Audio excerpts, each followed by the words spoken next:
Hi, I'm Alan Hovis. I'm a real estate broker, contractor, and property and casualty insurance agent here in Florida. We've put this channel together for you to answer your questions about buying and selling real estate here in Florida.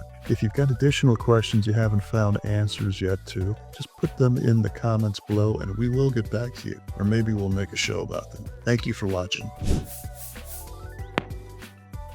So this is a conversation we have with all buyers and sellers of residential properties when we meet with them. There are two main contracts used in residential real estate here, the standard and the as-is. So let's start with the as-is because this has morphed into the main contract that we see chosen by buyers to offer with. In this contract, the seller agrees to sell the property in its current condition, as is, and the buyer accepts the property with all its existing faults and issues, if any, or not. See, the buyer has a specific period, usually 5 to 15 days, to inspect the property. During this time, the buyer can hire professionals to check for defects or needed repairs. Before the end of the inspection period, the buyer can ask the seller for repairs that the buyer wasn't expecting. If the renegotiation is unsuccessful, the buyer can cancel the contract before the inspection period ends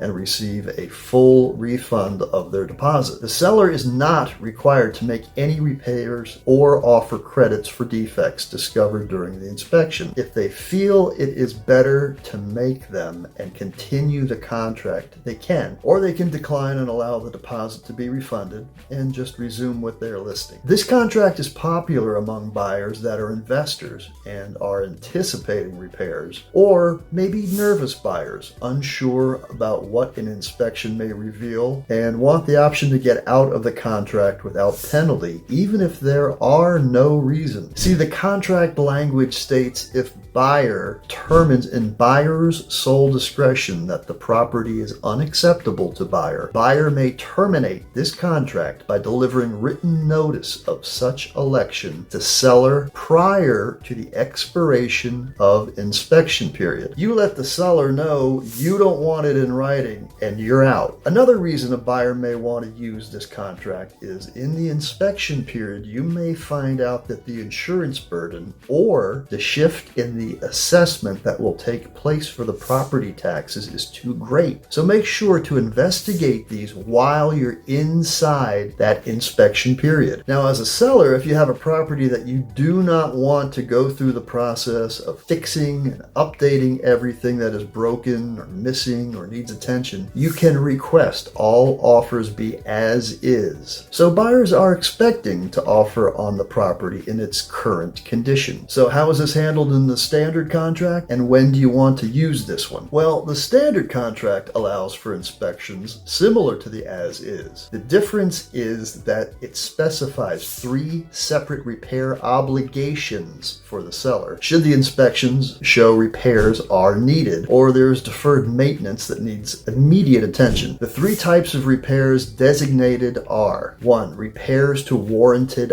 items. 2. Treatment and or repairs for WDOs, or wood destroying organisms, usually termites. And 3. Costs associated with closing out open permits and obtaining required permits for unpermitted existing improvements. An amount for these costs is recorded in the offer in the form of an amount or a percentage of the offer price. Sellers are more apt to accept this type of offer if they believe their home is in good shape and will not require the aforementioned repairs. If they do, they will be minor. It offers the seller more certainty that a buyer will not cancel the contract during the inspection period. And on the buyer's side, if they want their offer to stand out, this contract shows the seller and their agent that they are serious buyers and will be willing to work with the seller should any of these come to light. If any of these repairs are needed and exceed the amounts written in the contract, there will be a renegotiation. If an agreement is not reached, then the contract will be canceled and the deposit returned to the buyer. We've attached the 2 full contracts below here for you to review. Study them and think about which one serves your purposes better as a buyer or seller, and ask for guidance from your realtor or your real estate attorney. Okay, we'll see you in the next video. Hopefully the content in today's video has helped you answer some questions. If so, please like and subscribe. It helps us keep the channel going and answering all of your questions. Now, I work in the Sarasota-Bradenton market, but we have referrals for agents all over the state of Florida.